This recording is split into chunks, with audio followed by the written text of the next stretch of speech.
स्टेरोसल्फेंजियोग्राफी या स्टेरोसल्फेंजियोग्राफी। एचएसजी जो है ये बेसिकली रेडियोलॉजिकल स्पेशल इन्वेस्टिगेशन है जो कि यूट्रस और फलोपाइन ट्यूब्स में एबनॉर्मलिटी और ब्लॉकेज के साथ इसके फंक्शनल स्ट्रक्चर को फाइंड आउट करने के लिए ये जांच जो है वो रेडियोलॉजी डिपार्टमेंट में की जाती है जिसका नाम है एक्सेसग्राफी। इस जांच को रेडियोलॉजिस्ट और गायनेकोलॉजिस्ट दोनों कंबाइंड मिलकर इस जांच को परफॉर्म करते हैं जिसका नाम है एचएसग्राफी। इस एचएसग्राफी को करते समय एक बात का ध्यान रखा जाता है, वो बात ये जरूरी होती है कि इस जांच को जो किया जाता है वो मेंस्ट्रुएशन से 2 हफ्ते बाद होना चाहिए। मेंसेस से 2 वीक्स के बाद इस जांच को करना होता है। इस बात का ध्यान रखा जाता है, रेडियोग्राफर जो होते हैं इस बात का ध्यान रखते हैं कि मेंसेस से 2 वीक्स के बाद 2 हफ्तों के बाद इस जांच को परफॉर्म किया जाता है। इस जांच को रेडियोलॉजिस्ट और गायनेकोलॉजिस्ट दोनों कंबाइंड मिलके इसको करते हैं रेडियोलॉजी। अब इस जांच के लिए जो प्रिपरेशन होती है वो होती है कि पेशेंट को जिस दिन जांच करना उससे एक दिन बाद पहले लग्जेक्टिव टैबलेट का मतलब होता है पेट साफ करने वाली दवाई दे देते हैं ताकि पेट अच्छे से साफ हो। ठीक है, साथ ही जांच शुरू करने के पहले ही यूरिनरी ब्लैडर को एम्प्टी करने के लिए बोला जाता है, यानी यूरिन पास आउट करके आने के लिए कहना जरूरी होता है जांच को शुरू करने से पहले। ठीक, इसके अलावा जो इसके इंडिकेशंस होते हैं वो सबसे पहला होता है इस जांच का इंडिकेशन इनफर्टिलिटी के केस में सबसे ज्यादा ये जांच की जाती है। इनफर्टिलिटी का मतलब होता है वांछना, बहुत समय हो गया आपका मैरिज, अगर प्रेगनेंसी कंसीव नहीं हो रही है तो इस जांच के लिए डॉक्टर्स लिखते हैं जिसको हम कहते हैं इनफर्टिलिटी के केस में। दूसरा इसका इंडिकेशन होता है कंजेनिटल यूट्रस एब्नॉर्मलिटी। कंजेनिटल का मतलब होता है जन्मजात, यानी पैदाइश के साथ अगर यूट्रस में कोई एब्नॉर्मलिटी है उसको भी इस जांच के द्वारा फाइंड आउट किया जा सकता है। ठीक है, जिसका नाम है एचएसजी। साथ ही सस्पेक्टेड ट्यूबरकुलोसिस, जेनिटल ट्यूबरकुलोसिस जो है उसकी फाइंड आउट करने के लिए इस जांच को किया जाता है। अब कंट्राइंडिकेशंस तो आप सभी को पता है, क्योंकि ऑर्गेनिक कंट्रास्ट मीडिया दे रहे हैं तो सबसे पहला तो कंट्राइंडिकेशन जो होगा अगर आयोडीन से या आयोडीन कंट्रास्ट के प्रति संवेदनशील है पेशेंट तब कंट्राइंडिकेशन होता है। इसके अलावा सीवियर अगर रीनल और कार्डिक डिजीज है तब भी नहीं कर सकते। उस पेशेंट को रीनल किडनी की बीमारी या हार्ट से संबंधित कोई समस्या है तब भी इस जांच को, ये कंट्राइंडिकेशंस है।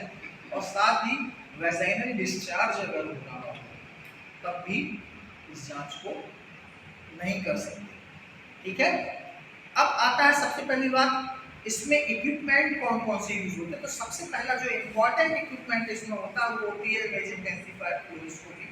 अगर है तो ठीक है, नहीं तब भी हो जाता है। इसके अलावा दूसरा जो है स्पेकुलम जो होता है एक डिवाइस होती है, एक ड्रम ही होता है पूरा एचएसग्राफी का जो कि बाकायदा स्टेलाइज होता है, उसको हमेशा डिपार्टमेंट में होता है जिसको एचएसजी ड्रम कहा है। उसमें जो इक्विपमेंट होता है स्केपुलम की, साथ ही वैल्यूशनम फॉरसेप एक डिवाइस ये भी है, एक उपकरण ये भी है, और कैनुला, साथ ही आयोडाइनेटेड कंट्रास्ट मीडिया, एक syringe, antiseptic solution, steroid towel और वॉच पीसेस, ये उस ड्रम में होती है। ठीक है, ये सब चीजें उस एचएसजी ट्रॉली या एचएसजी ड्रम के में होते हैं। साथ ही इसकी सबसे पहले जांच करने से पहले, इसको प्रोसीजर करने के पहले पेशेंट की पोजीशन बनाई। पोजीशन क्या होती है पेशेंट की? पोजीशन में सबसे पहले पेशेंट को एक्सरे टेबल जो होती है, एचएसजी टेबल भी आती है, एक्सरे टेबल पे पेशेंट को कॉर्नर पर, सॉरी मिड लाइन के ऊपर, एक्सरे टेबल की मिड लाइन के ऊपर सबसे पहले पेशेंट को सोपाइन पोजीशन पे लेटा है। इस पोजीशन पे सोपाइन पोजीशन पे लेटाते हैं। उसके बाद पेल्विस को जो होता है, जो पेल्विस होता है उसको टेबल के कॉर्नर पे लाते हैं। मतलब पेल्विस जो होता है वो ये टेबल का कॉर्नर है, तो यहाँ ले आते हैं उसको आके पेल्विस कॉर्नर पे, ठीक है। पेल्विस को कॉर्नर पे लाके एक 12-15 साइज की केसेट जो है उसको हम बकी में लगा लेते हैं। कैसी?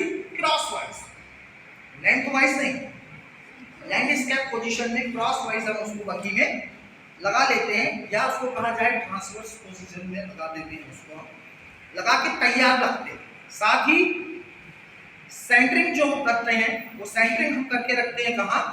वो मिड लाइन में लगभग इलाइक स्पाइन के सुपीरियर इलाइक स्पाइन से 2.5 सेंटीमीटर बीच में मिड लाइन, ठीक है। इस तरीके से हम सेंटरिंग करके रखते हैं, तैयारी पूरी होती है। अब इसमें जो कंट्रास्ट मीडिया यूज होता है, वो कंट्रास्ट मीडिया यूज होता है कॉम्पैक्ट 280 या यूरोग्राफिन 60%। ये प्योर आयोडाइनेटेड कंट्रास्ट मीडिया, कॉम्पैक्ट 280 या यूरोग्राफिन 60% या ट्रेसोग्राफ या ओमनीपैक। आयोडाइनेटेड या नॉन आयनिक दोनों कंट्रास्ट मीडिया हेक्सॉइल भी यूज कर सकते हैं, दोनों में से कोई एक। फर्क कितना होता है? आयोडाइनेटेड प्योर कंट्रास्ट मीडिया जो होता है वो इमेज को शार्प इमेज देता है, बनस्पत non ionic contrast media manual radiography में तो ये पक्का है। ये आयोडाइनेटेड कंट्रास्ट मीडिया जो होता है वो अच्छा रिजल्ट है। अब अपन आते हैं टेक्निक इसकी क्या होती है। सबसे पहले इसकी टेक्निक होती है, पेशेंट को जैसे ही कॉर्नर में हम पोजीशन करते हैं, उसकी जो पोजीशन बनाई जाती है पेशेंट की, वो बनाई जाती है लेंथोटोमिक पोजीशन। उसको कहते हैं लेंथोटोमिक पोजीशन। लेंथोटोमिक पोजीशन पे इसको लेटाते हैं पेशेंट को, और नी जॉइंट और हिप जॉइंट से उसको फ्लेक्स करते हैं। नी और हिप जॉइंट से उसको फ्लेक्स करते हैं। साथ ही बुटक जो होता है, इसको कहते हैं बुटक, ये पंजा, ठीक।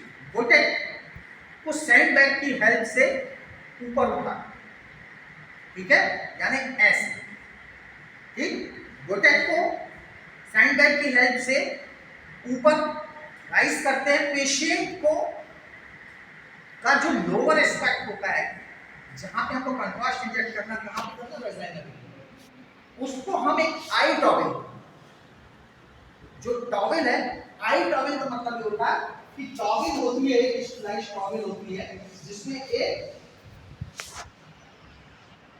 आंख के शेप का होल होता है बीच, उस पार्ट को कवर करते हैं, यानी जो गायनेकोलॉजिस्ट होती हैं वो उसको कवर करती हैं, यानी जो होल वाला एरिया है वो पूरा एग्जामिन पार्ट के ऊपर होता है, बाकी का पूरा एरिया कवर्ड होता है, ठीक है।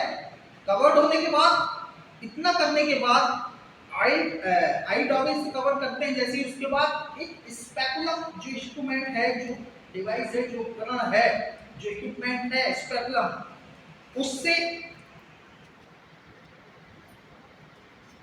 फैलाते हैं, फैला को थोड़ा सा फैलाती हैं वो जो गायनेकोलॉजिस्ट होती हैं, और सर्वेक्स की एंटीरियर लिप पर एक वैल्यूशलम फोर्सेप्स जो होती है उससे ग्रिप्ड करते हैं। ग्रिप करना मतलब कसना। वैल्यूशलम फोर्सेप्स जो होती है उसमें सामने चूड़ियां बनी होती हैं, इस तरीके से होती है।